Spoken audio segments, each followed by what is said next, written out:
4, nós ficamos com a pobreza e a desigualdade no mundo globalizado.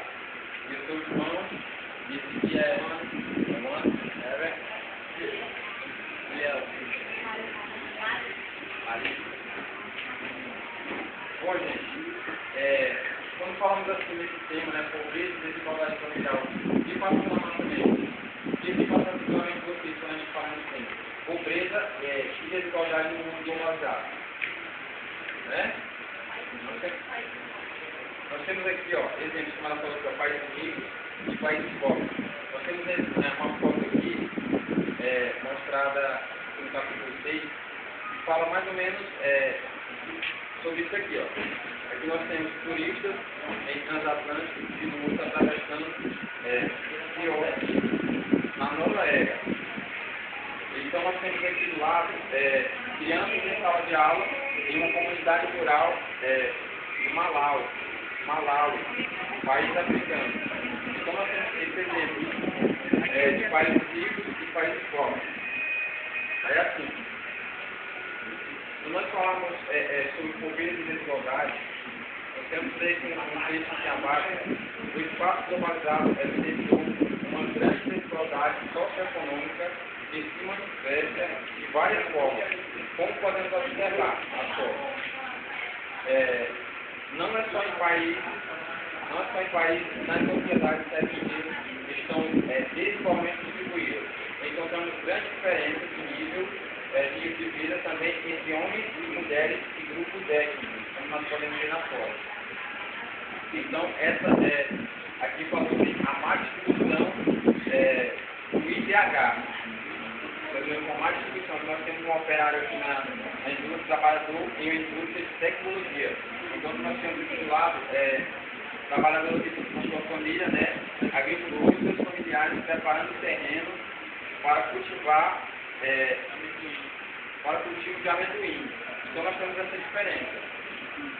Então nós podemos observar no mapa aqui exemplos fala sobre o PIB mundial. O que vem a ser o PIB mundial?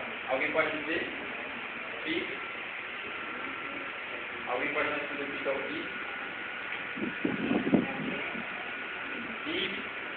PIB mundial é o produto interno bruto, entendeu?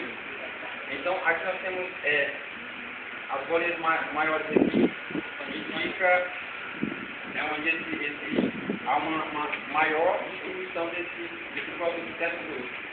Aí nós temos a bolinha menor, aqui no caso a maior é de 12 e a menor é de 0,5. Então, o PIB mundial... Milhões de dólares. Isso, milhões de dólares. O indicador que permite captar melhor a diferença do nível de vida do país é o Índice de Desenvolvimento Humano, o IDH. E então, eu queria fazer uma pergunta para vocês. O que o IDH leva em consideração para medir? O que o governo leva em consideração para fazer esse índice? Para medir o IDH? IDH é desenvolvimento humano. IDH é desenvolvimento humano. Escolaridade, saúde, saneamento, saúde, longevidade e educação. Foi o que ele falou. Então nós vamos só seguir aqui com uma página que vai falar sobre o percentual de pessoas ocupadas que vivem com menor de 1,25 dólares por dia no mundo. Esse percentual cai de 24,2% para 16,4%. Porém, a crise econômica mundial de 2008 e o aumento de preços dos alimentos tornaram a luta contra a pobreza mais difícil. Mais difícil ainda, o que acabou provocando um retrocesso nos avanços obtidos até então. Em relação aos objetivos do governo, segundo os cálculos da ONU, em 2009, mais de 55 milhões de pessoas, número que poderia chegar até 90 milhões, Viveu uma parte da linha da pobreza. Só ouve aí, né? Ele acabou de falar. Vamos falar sobre o índice das capacidades básicas, uma nova medida do desenvolvimento social. Miguel, bem rápido. Olha, esse ICB, que é o Índice das Capacidades Básicas, foi assim, outra maneira que eles encontraram o governo encontrou de fazer essa medida que o IDH fez, entendeu? Uma outra maneira que eles encontraram de procurar estabilizar isso aí, entendeu? É o Índice das Capacidades Básicas. Para que todo mundo seja mais exato, né? Exatamente. Outra forma, como fala, outra medida. Organização não governamental, social, e um índice que não inclui análise de rendimento para medir o desenvolvimento social de um país. Ele só vai medir aqui, mais ou menos aqui, é a Não alimentação. foi a análise de desenvolvimento como o IDH faz. É diferente. Eu chamaria das capacidades básicas. É o ICB. ICB é isso aí mesmo, é o índice das capacidades básicas. Que consiste nas medidas simples de 3 indicadores.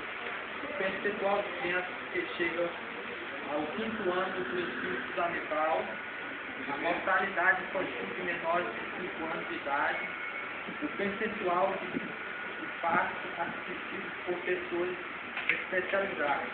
O ICBC permite ter uma panorama geral Deve ser o da panorama. situação da saúde e da educação em um país. O nível máximo é 100 ICB. E o antivírico quando todas as mulheres recebem assistência médica durante o parto. Quando nenhuma criança abandona a escola até o 5º ano no ensino fundamental. E quando a mortalidade infantil é inferior a 5 mortes por 1000 nascidos dia. Veja a tabela ao lado, os 10 primeiros classificados e a posição do Brasil no ICB. 2008, com a análise de 2008. O Brasil ficou em...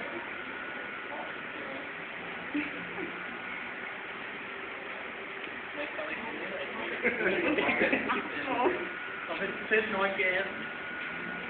Número ordinal, né? É... 90ª, né? 90, como é que fala? 90º. 90ª posição que o Brasil ficou. Teve 91,8%. A Alemanha ficou em primeiro lugar. Quem são os 5 primeiros? O primeiro é a Alemanha, a segunda Noruega, a terceira Suécia, a quarta Islândia, a quinta Irlanda, a sexta Israel, a sétima Finlândia, a oitava Holanda, a nona Chile e a 10ª Malta. Com pequenas variações, são os mesmos 10 países do IDH mais alto. A diferença aqui é pouca demais. É aquela questão, né? Uhum. Do rico e do pobre. Exatamente. É de mais, é de menos. Uhum. A diferença é pouca demais.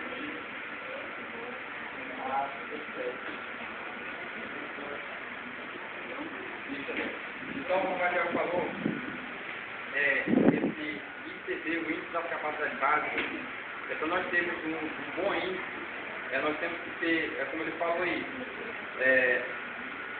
atingir quando todas as mulheres recebem assistência, aqui no caso ele fala, acontece isso, a mortalidade infantil, de menores de 5 anos de idade, quando não há assistência, entendeu? Isso acontece quando os médicos não assistem o parto. Então, para ter um melhor, O pessoal especializado que Isso. fazia o parto antes e depois. para ter uma melhor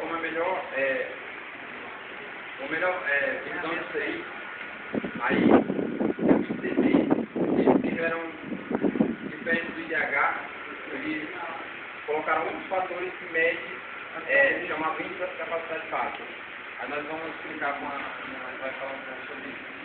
A conclusão do assunto que eles falaram, diante de todo esse retrocesso de que há uma má distribuição das rendas e uma má visão entre os fatores que contribuem para tá? Diria-se falta de amor ao próximo dos governantes. Conclui-se que, mais importante, porém, é detectar a pobreza para diminuí-la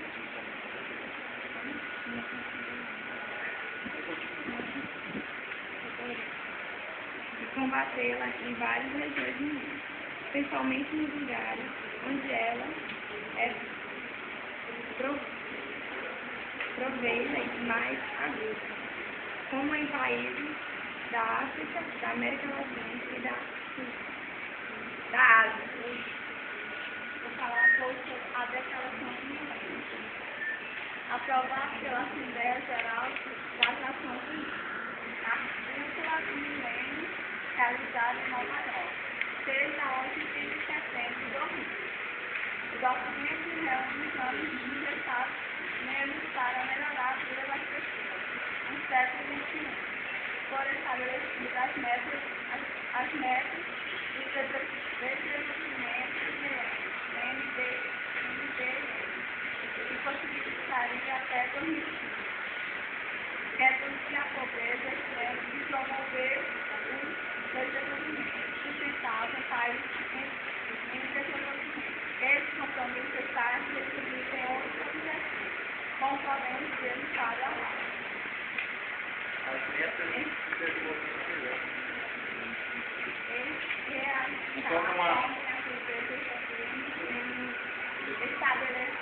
Essas são as metas do desenvolvimento do milênio, entendeu? Nós só estabelecemos No mínimo o país devia ter. Estabelecer a educação universal. Então